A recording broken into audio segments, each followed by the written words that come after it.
எல்லாரும் தம்புரோடு எருசலேமுக்கு வந்தார்கள். கர்த்தராகிய தேவன் என்னை இந்த ஆண்டு வாசிக்க எருசலேமுக்கு கொண்டு வந்திருக்காங்க.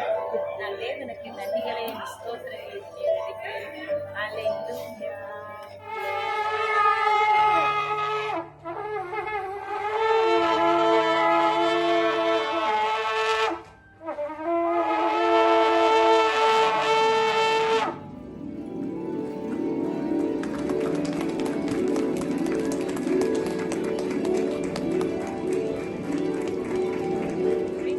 கர்த்தருடைய நாமத்தினாலே உங்க எல்லாவரையும் நான் வாழ்த்தி ஆசீர்வதிக்கிறேன். இந்த நாளிலும் கூட இந்த 2024 அக்டோபர் 2ஆம் தேதி நான் எருசலேமிலிருந்து உங்களை கர்த்தருடைய நாமத்தில் வாழ்த்தி ஆசீர்வதிக்கிறேன். இந்த நாளிலும் கூட எருசலேமில் எல்லாருமே ரோஷ் ஹஷானாவை கொண்டாடுகிறார்கள். இப்பொழுதும் எருசலேமுக்கு எல்லாருமே யூத பெண்கள் எல்லாருமே என்ன செய்வார்களாம்?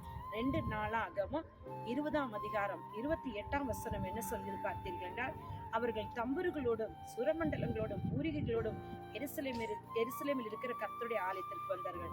அருமையானவர்களே, இதே போலதான் நானும் இந்த நாளில என்னுடைய கையில தேவனாகிய கர்த்தர் போன வருடத்துக்கு முந்தின வருடம் எனக்கு தீர்க்க தரிசனமாய் கொடுத்த அந்த ஹார்ப்பை எடுத்துக்கொண்டு நான் இந்த தேசத்திற்கு வந்திருக்கிறேன். இந்தியாவிலிருந்து அபுதாபியிலிருந்து நான் இங்கே வந்து கர்த்தருடைய நாமத்தை தொழுது கொள்ள வந்திருக்கிறேன். ஏனென்றால் எருசலேமில் எல்லாரும் வர வேண்டும் தேவனுடைய திட்டம் சித்தம். பழைய ஏற்பாட்டில் மட்டுமல்ல, புதிய ஏற்பாட்டிலும் தேவனாகிய கர்த்தர் நம்ம எல்லாம் எருசலேமிற்கு வந்திருக்க வேண்டும். ஏனென்றால் இயேசு கிறிஸ்து மறுபடியும் வரப்போகிறது இதே எருசலேமில் தான், கிழக்கு மலை இல்லையா? அவர் ஒலிவ மலையில் கிழக்கு மலையில் வருவார். அப்பொழுது நீங்கள் எல்லாம் ஒருமனப்பட்டு அந்த இடத்தில் வந்து சேருங்கள் என்று தேவனாய் கர்த்தர் சொல்லியிருக்கிறார். இன்னும் வசனங்கள் எல்லாம் பார்த்தீர்கள் என்றால், யூத ஜனங்கள் எல்லாம் அவர்கள் ஆர்ப்பரிக்கிறார்களா, கர்த்தரை துதியுங்கள், அவர் கிருபை என்று உள்ளதென்று கர்த்தரை பாடுவோம், பாடகரை நிறுத்தினார்கள். இந்த வசனத்தின்படியே இந்த நாளில் இந்த எருசலேமில் வந்து 144 ஹார்பிஸ்டுகளோடு சேர்ந்து என் பரலோகத்தின் தகப்பன் என்னையும் ஹார்ப் வாசிப்பதற்காக அவர் தெரிந்தெடுத்திருக்கிறார். பிரியமானவர்களே, இந்த பாக்கியம் எனக்கு கிடைத்தது போல உங்களுக்கும் உண்டு. ஏனென்றால் எருசலேம் நம் தேவனாகிய கர்த்தருடைய நகரம். இஸ்ரவேலர்களாகிய உங்களுக்கும் எனக்கும் கொடுக்கப்பட்டது. நீங்களும் நானும் இஸ்ரவேலர்கள் தான். இயேசு கிறிஸ்து சொல்லுவார், கானானிய ஸ்திரீயிடத்தில் நான் வந்து இஸ்ரவேலர்களாக என்னுடைய பிள்ளைகளுக்காக தான் வந்தேன் என்று சொல்லுவார். அப்படி நீங்களும் நான் இன்னைக்கு இஸ்ரவேலர்கள் தான். அவருடைய ரத்தம் நமக்காக சிந்தப்பட்ட பூமி இது.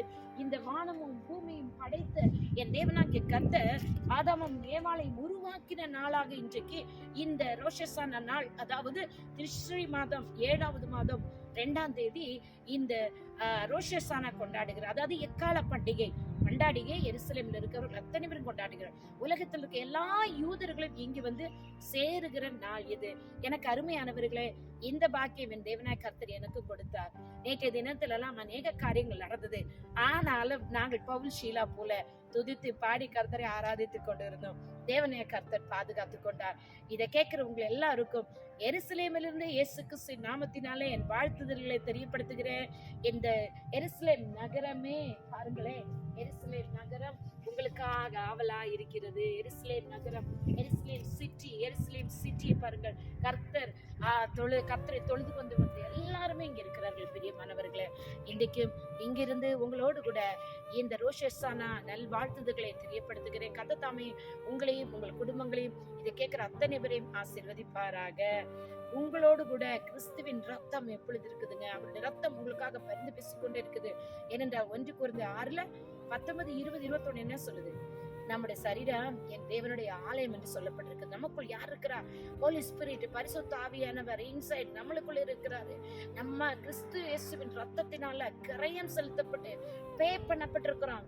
கரையம் செலுத்தப்பட்டு மீட்கப்பட்டிருக்கிறவர்கள் நாம் மீட்கப்பட்ட பிள்ளைகள். இந்த கிறிஸ்து இயேசு எருசலேம் நகரத்தை பார்த்து கண்டிப்பார். இந்த நாளில் நாங்கள் எல்லாரும் இங்கு இருந்து எருசலேமிற்காக அழுது ஜெபித்துக் கொண்டிருக்கிறோம். இந்த நாளில் நீங்களும் என்னோடு கூட சேர்ந்து எருசலேமுக்காக ஜெபிப்பீர்களா? என் தேவனாய் கர்த்தருடைய வருகை, இயேசு கிறிஸ்துவின் வருகை அது சீக்கிரமா இருக்குது. நம்ம எல்லாருமே அவட வருகையில் எடுத்துக்கொள்ளப்பட வேண்டும்.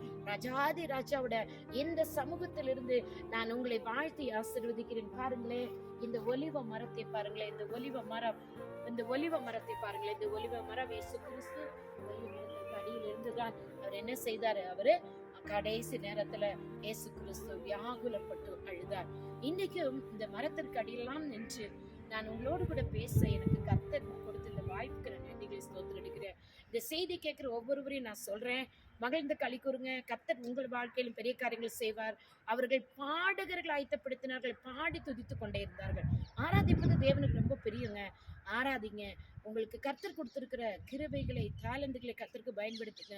ஆராதிக்கும் போது எரிகோ மதில் அவர்கள் துதிக்க துதிக்க இடிந்து விழுந்தது போல, இந்த நாள் எக்கால பண்டிகை நாட்கள்ல நீங்கள் இன்றையிலிருந்து கர்த்தரை துதிங்கள். 9ஆம் மாதம் முழுவதும் எதெல்லாம் காரியத்திற்கு ஜெபித்தீர்களோ அதற்கெல்லாமாக இன்றையிலும் துதிங்கள், ஸ்தோத்திரம் பண்ணுங்கள், ஆராதிங்க. கர்த்தர் பெரிய காரியங்களை செய்வார். தேவனாய் கர்த்தர் வேதத்தில் தெளிவா சொல்லிருக்கிறார், இஸ்ரவேல் ஜனங்கள் மேல் அவருடைய ஆவியை ஊற்றிருக்கிறேன் என்று. நீங்களும் நானும் கர்த்தராக இயேசு கிறிஸ்துவின் பிள்ளைகள் தானுங்க. தேவனாய் கர்த்தரோட ஆவியை ஊற்றினார். இயேசு கிறிஸ்துவோ நமக்கு புதிய இருதயத்தை கொடுத்து பரிசுத்த ஆவியை நமக்கு கொடுத்தார். நமக்கு புதிய இருதயத்தை கொடுத்திருக்கிறார். இன்னைக்கு புதிய இருதயத்தை பெற்றுக்கொண்டு நீங்கள் நானும் புதிய உடன்படிக்கையின் பிள்ளைகள், கிறிஸ்தியேசு ரத்தத்தால் மீட்கப்பட்ட பிள்ளைகள். எருசலேமிலிருந்து ஒரு விசை கூட உங்களை வாழ்த்தி ஆசீர்வதிக்கிறேன். God bless you all. Amen, amen, amen.